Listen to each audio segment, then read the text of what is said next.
Hey guys, welcome back to Home Built, and this week we are going to start looking into how much damage I actually did to the Ferrari engine in the Alfarrari.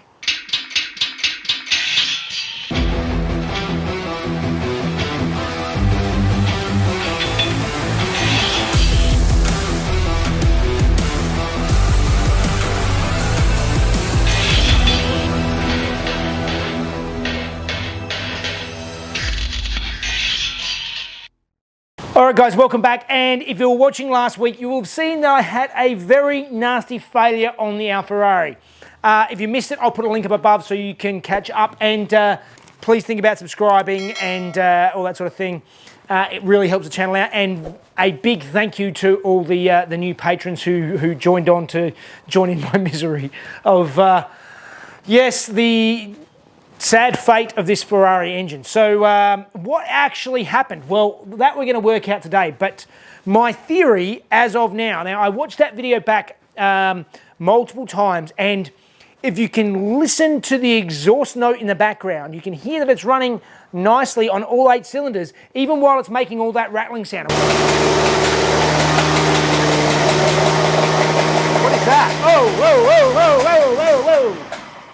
What I think that rattling sound was this module. Now this is it's the link throttle control module for the second electronic throttle, and this is a little aluminium box. It's a super solid little aluminium box that was obviously, I think what's happened is it slipped in behind the plastic cover from the inside and got in with the timing belt, and then it's got torn off and flicked around, and it was bouncing around and around and around inside that timing belt, and that was the horrible noise that was being heard. And what I think has actually happened is that it's been flicking around until just as I'm turning the key off, because as I said, you can hear that exhaust note most of the time, except for my blabbing at the end, which sort of hit it. But basically what I think is it finally got caught between the belt and one of the wheels and got grabbed in there, and the weakest thing is let go, and I think the belt has snapped. Now, listening to it, it sounds like it only happened in the last second or so of actually going, but even 1 second at 900 RPM is 15 revolutions of the crank. So the likelihood of no damaged valves or anything is quite low. From what I've heard from most people, the pistons and rods in the Ferrari engines are super stout. The valves, particularly being a 5-valve heads, are very small and very weak, and they bend very easily. So I am hoping that it's only a few valves that are gone on one head, because there's 2 timing belts. So we'll just see. So first of all, we have to work out what bank it's actually happened on and what actually happened, and start pulling things apart and just having a look and seeing what is actually going on there. All right, so looking up in here, for starters, that is the inside of the timing belt. You should not be able to see the inside of the timing belt. You should only see the outside. So looking up higher, I think this is actually, the issue is with the left-hand bank. So I think what we need to do first is to get in there. Oh yes, because you can actually see the right-hand bank is still connected. I can see it's probably hard to see there, but you can see there's the timing belt doing what it's supposed to do. This timing belt is on the wrong side of that pulley. It's supposed to be on the other side, and it's not in the right spot. So let's start pulling things apart and see what actually happened.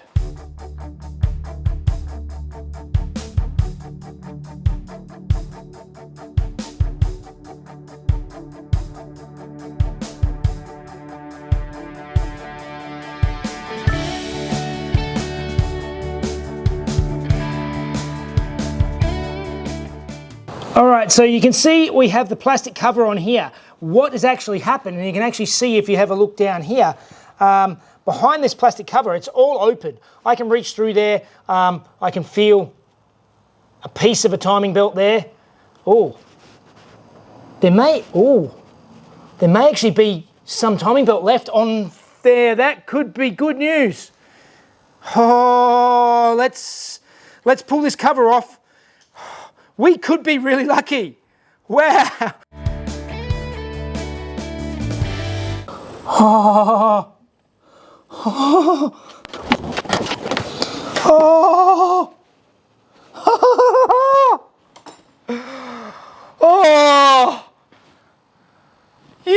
Yes! Oh, baby!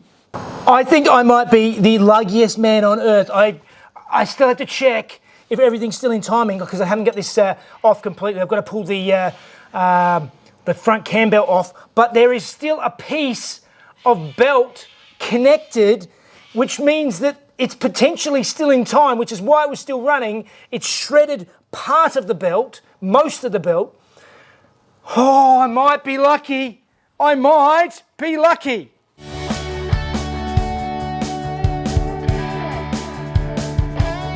All right, so I've stripped things down a bit further and I've made a bit of a plan. So I can get into the front here now. I have to remove this crank pulley to be able to get the cover off, this plastic cover off, and to be able to replace this belt anyway. I've got to get that pulley off. I prefer not to pull the gearbox off to lock the crank, but what I've done is I've placed the car into 6th gear and I've cranked on the handbrake and I'm going to wedge something down on the foot brake as well. So hopefully that locks the drive line and it's enough for me to break that pulley. But before I do anything, I'm just going to snip off this excess bit of belt. I'm going to cut that through so that it doesn't get caught on anything else and potentially create more damage than what it already has.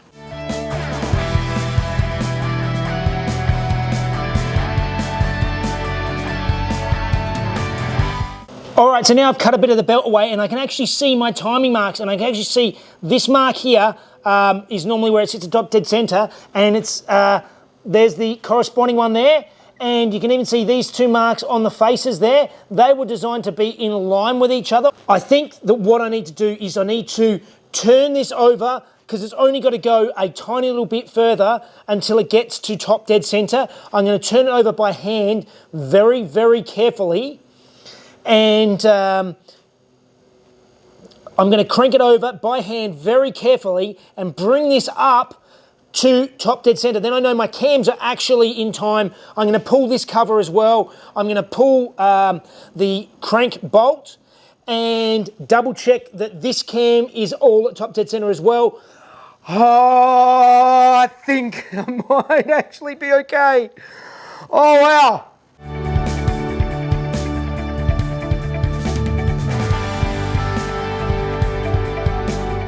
I cannot believe what I am seeing, but you can see here, this is the right-hand side of the engine, the side that is still good, and the belt is still perfect, and the timing marks are all aligned. So these are facing each other here, which is what I painted on, and those are at the top where they're supposed to be.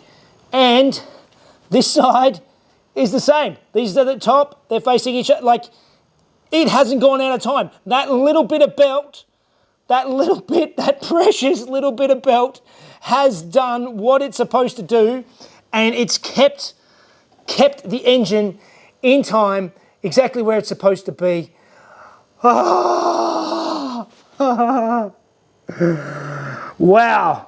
I cannot believe it. I cannot believe it. I am the luckiest man alive.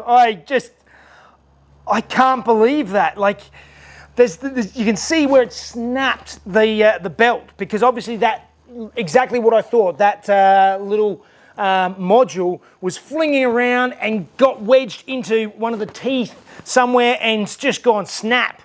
And I don't even know if it's done a complete revolution like that, but it's still like turning the engine over. I can turn it over and that little bit of belt is still tensioned. It's still keeping the engine timing correct. I am a very, very, very lucky boy. So I have already talked to Liam at Eurocar Garage, and he's getting me a belt in the next couple of days. So all is not lost. I think I've got to buy a new belt, and that's about it. Some more coolant and put it back together. Oh, how do I get this lucky? Oh, I know people say I should buy a lottery ticket. I never get that because I think I've used up all my luck. I think buying a lottery ticket now with all this, there's zero chance that's winning. But yeah. Oh, the relief. You cannot understand the level of relief that happens. Oh, yes. Wow. All right, so I've had overnight to actually sort of come to grips with the fact that I haven't actually blown up the engine, that I cannot believe I am the luckiest man alive, and that the engine just needs a new timing belt. So my whole trajectory over the weekend, I was thinking about the way I've been going to be going with the videos and getting ready for this show on the weekend, which is going to be a static event, and then I realized it no longer needs to be. I can actually work towards now actually getting this and still driving this on the track in a few days, which is just absolutely mind-boggling. I've already ordered the new belt from Liam at Eurocar Garage. It's getting express posted to him, so I will hopefully be able to go and pick that up hopefully tomorrow, and it'll still give me about a day to get this back together and running for the event, which is absolutely mind-boggling. So to change that timing belt, I need to be able to properly lock the crank. That's one of the things I need to make sure that it's done properly. And as I noticed, by breaking that bolt loose, I did get to do it with the handbrake and the brake, etc., and having it in gear. But there was still a bit of movement there, because obviously there's lash in everything all the way through the gearbox and all the way through the diff. So first things first, let's work out a way to lock that crank. Underneath the car, you can actually see this is the gearbox bolting onto my adapter plate, and there is already a little bit of a window here where you can see through, and I can actually see the teeth of the flywheel here. So what my plan is to be able to lock the crank. In a Ferrari, you've got a little window you can actually unbolt, and on the gearbox you can unbolt it and stick a tool in there that will lock the crank without removing the gearbox. On this car, I'm going to do that same thing. Now, what I want to do is I'm going to cut out this tiny little thin bit of aluminium here, and then make a tool that I can clip in and lock this crank. Now, somebody sent me this thing in the mail. I didn't know what it was. There was no note or anything, and it turns out it's a tool to lock the crank on. I think it's for like Japanese engines. It doesn't work on this car, but it does have these little teeth here that should hopefully lock into this crank, and I think I can cut this up and make a tool that I can cut a chunk out of here that I can bolt in and lock this crank.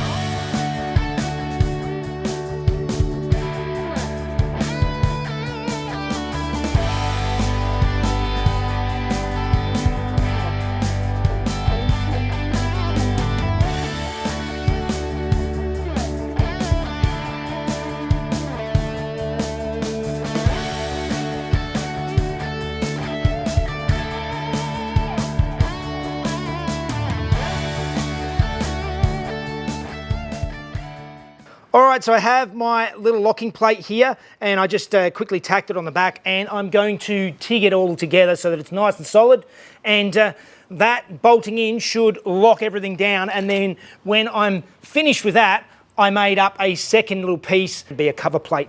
So now comes to welding it up, and a couple of weeks ago I mentioned that I had a revelation that if I actually wore my reading glasses while I was welding, I could actually see what I was doing, and my weld was so much better. And a bunch of you guys let me know that there are actually lenses available that clip into existing welding helmets. And I talked to Weldclass, who have been a great sponsor of this channel for quite a while now, with all the welders and helmets and all that sort of stuff. And yeah, I clipped the lens into the helmet, and it's changed everything. Now, this is the helmet I've been using for a while, and it's fantastic. It's got a nice big screen. Weldclass have actually just sent me out their new helmet, which is level up again. This has got a much broader, bigger screen than even that other helmet, but they've really changed things up. So inside there's actually a backlit display. It shows all your settings. I still haven't had a proper play with it yet. It's all still new to me, but I've also clipped my lens inside so I can actually see when I'm welding. This helmet also has like this quick adjustment buttons on the side, so you can adjust up and down, but also quick change buttons to change from grinding to welding and adjusting the shade. And even the neck strap is this really big, comfortable neck strap that sits sort of cups at the back at the bottom of your head. So with the helmet on, it's actually all the way down here and really, really comfortable compared to what you're used to. I am really looking forward to giving this a go. And because Weldclass is awesome, they're going to actually be giving away one of these helmets to one of you guys in Australia. Follow this link on the screen or the link in the description, and it'll take you through. And yeah, you guys can win yourself one of these really cool new helmets. I'm going to give it a go now, and I'm going to see if I can weld up this little contraption.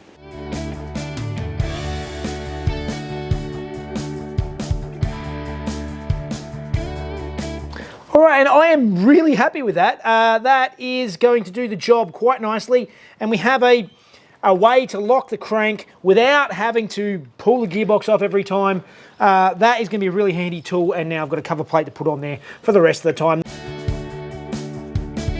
All right, so moving forward and getting this thing ready to run again and hopefully run on the weekend, one of the things I needed to do was, obviously, the thing that snapped the belt was this little Link e-throttle control module, which it's a testament to Link that this thing is a solid rock of aluminium. It's very well built, because this, yeah, is obviously what got jammed in and actually snapped the belt.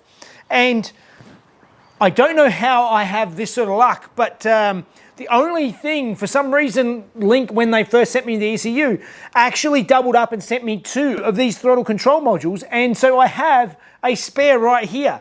And because I've already wired it in, it's I think it's just a matter of unplugging the old plug that's dead and plugging this one in. Although this time, I am going to go under here and tidy all these things up and get them all out of the way, so there is no chance at all that it is going to come down and get caught in around the belt again. So,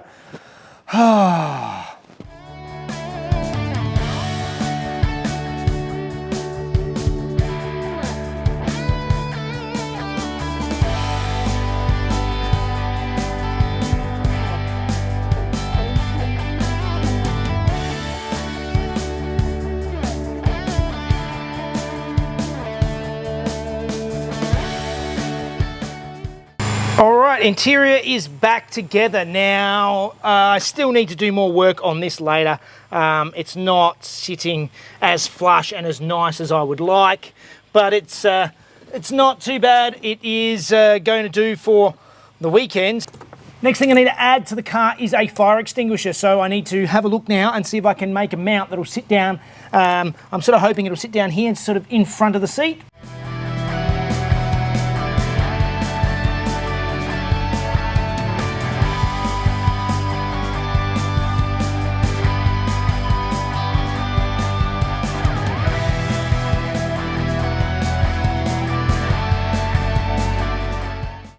So I've had to have a quick break and race off down to Euro Car Garage to get the timing belt. It's come in, so I'm not used to this, but I'm sitting in the passenger seat of Harry, and I've got Spike driving me there. I don't let many people drive this car, but Spike's an ex-pro racing driver, so I'm semi-confident, although he has still written off a few race cars, so we'll see. Gone down to Eurocar Garage. Liam was on the phone to me as soon as he saw my last video, and he's ordered me a belt, and it's coming in a couple of days. So get back and put it back in the car, get it running for this weekend.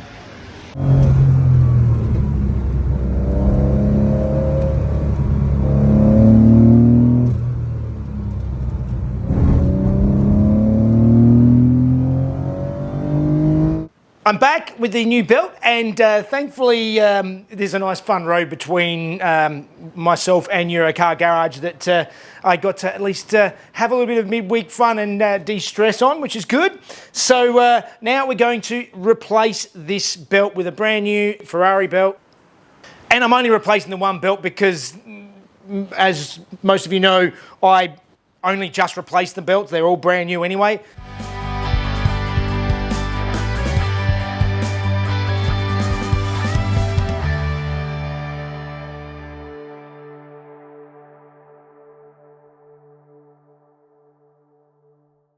All right, so on the snapped belt, I actually made marks to show where it was. Because the engine was still in timing, I wanted to just be doubly sure that I put it back in the right spot. So I laid the old belt over the top and marked those corresponding marks onto the belt. Now, they're gonna move once the engine gets going, but for the time being, I can make sure I can put this belt exactly where this belt was. And because it's all still in timing, and I didn't want to start cranking it over a bunch of times to try and, measure top dead center with the pistons out and all that sort of stuff, because if this snapped, then I was in big trouble. So let's put this back on now, make sure that my little marks on here correspond with what's on there, and we should be good, I hope.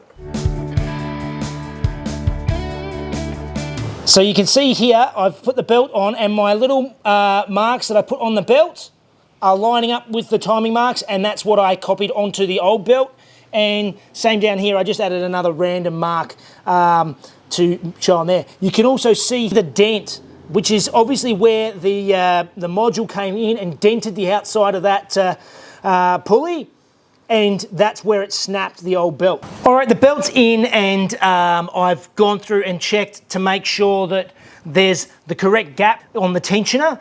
But the most Italian thing about changing the belts in this car, which I found out last time, is you actually have to pluck them like a guitar. That's what it says in the Ferrari service manual. You can get a Ferrari tool, or Gates, the belt manufacturer, actually has an app for your phone, and you have to play both long sides of the belt, and they need to add up to between 190 and 220 hertz. So I'm getting a pretty regular 60 to 61 hertz.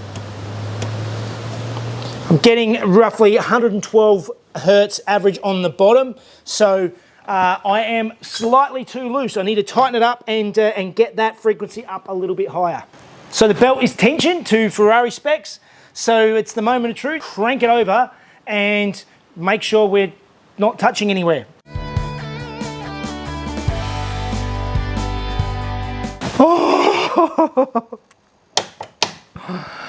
Oh, I think I've just dodged the biggest bullet ever. Oh. Whew. Oh, that's such a relief. Okay, so now I need to reassemble.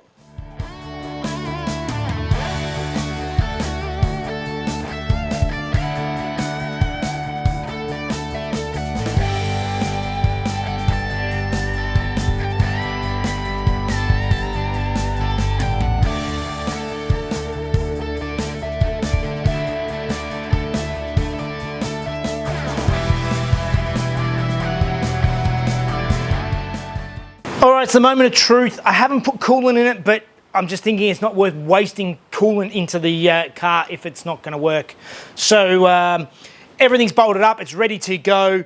I should be able to crank it, just make sure it builds oil pressure again, and then send it.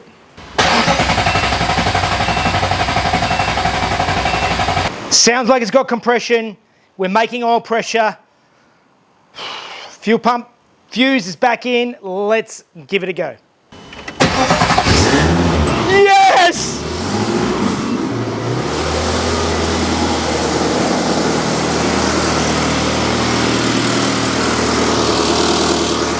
We are running! It works! I didn't kill it! Yes! Ah! Woo!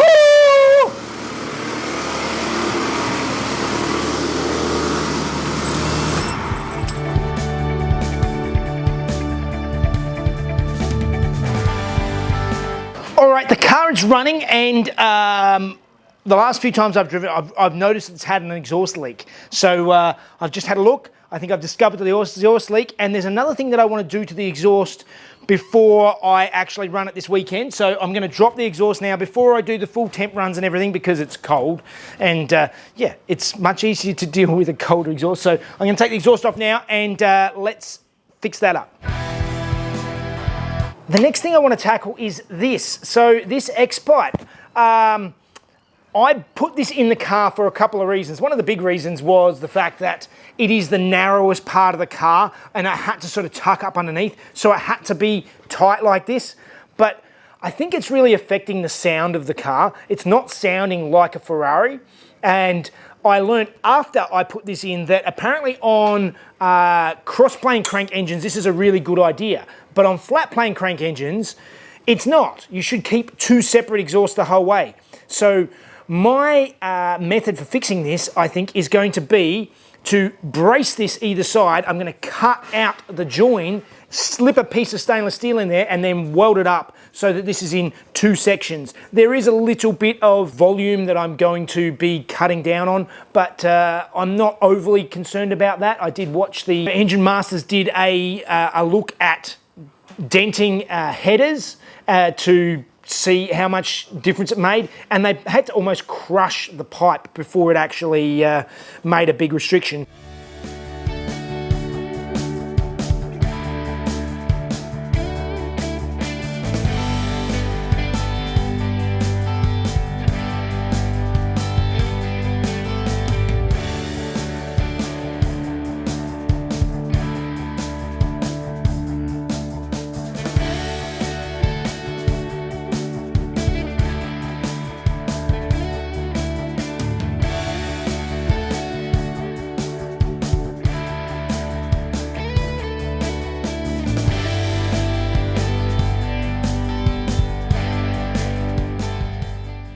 All right, moment of truth. I'm going to start it again and get it running. Fingers crossed.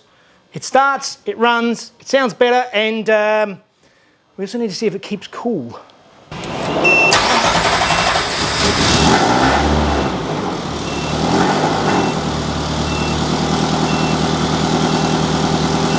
May as well take it for a bit of a spin while I'm warming it up and just see if it drives.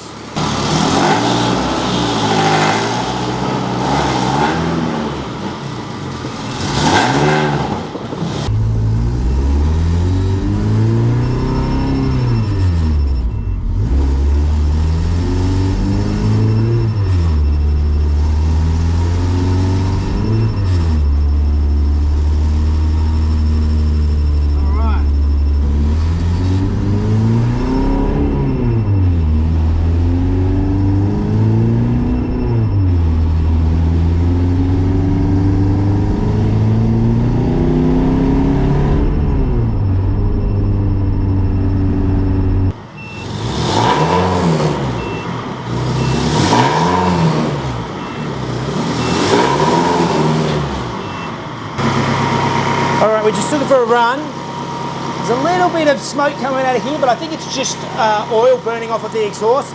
I can't see anything that looks nasty. There's nothing leaking or dripping out of the car.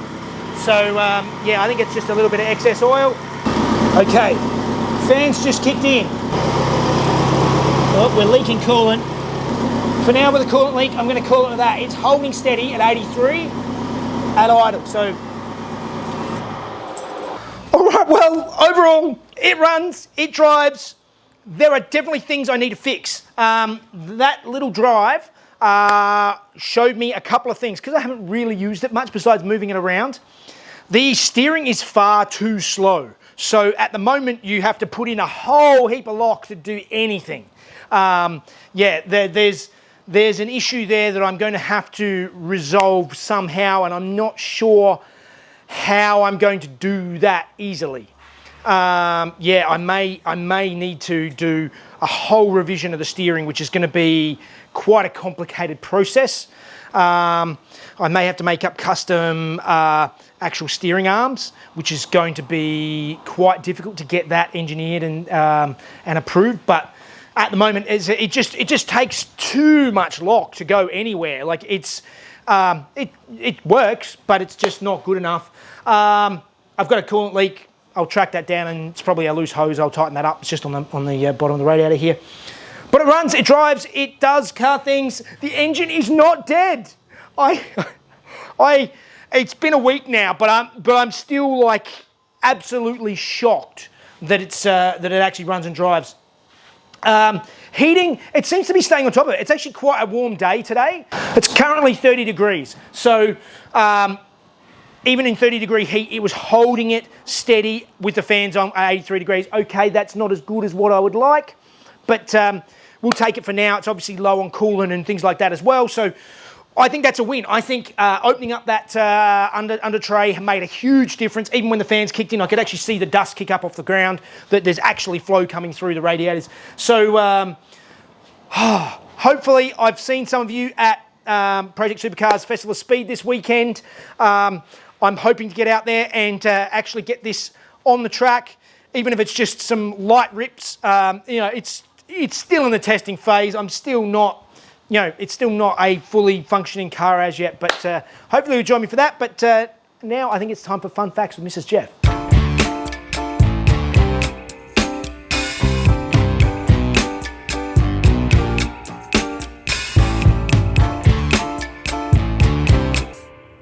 Hey guys, the 488 GTE was a racing car built by Ferrari in 2016 to compete in the GTLM racing class.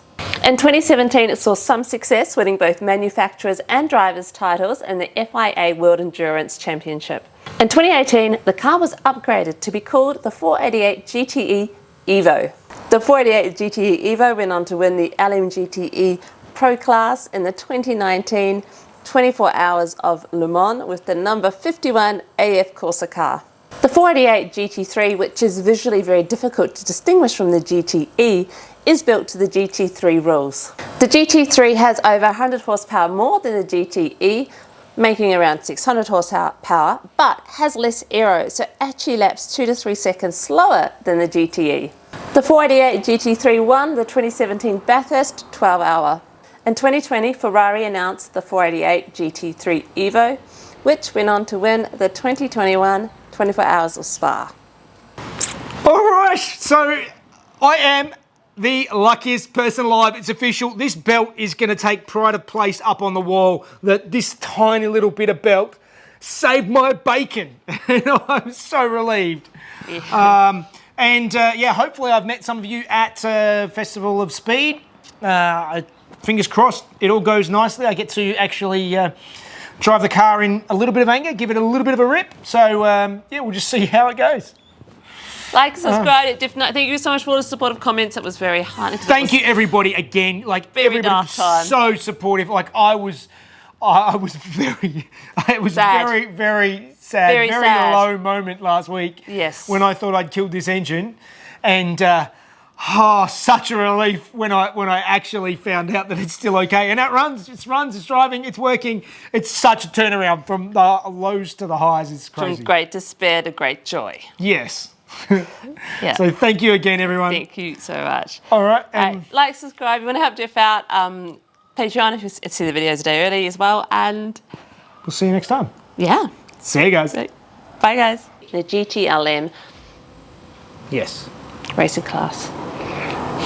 Went on to win the 488 GTE Evo went on to win the 48 then the GTE.